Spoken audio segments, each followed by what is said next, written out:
salad, oh. Woo! Hi guys, so kinsay gusto diha og salad. Kana mahili og salad bitaw. So kani kay pure gid kay ni siya nga milk ang gibutang kay maklaro man gid nimo kay di man gid siya kanang murag bitaw lasyaw siya murag tubig. So pure gid siya nga milk.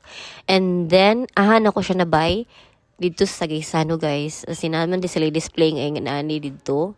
So, grab it. Nakita din ako na siya guys while grocery me. Na siya sa fruit section. So, pagtanaw na ako, dako siya nga plastic container. Bigger size siya guys. Wala na ako nakuha ng sulanan. Pero dako gid siya marag mga 500 ml. Kaya ako naman kong nalabay.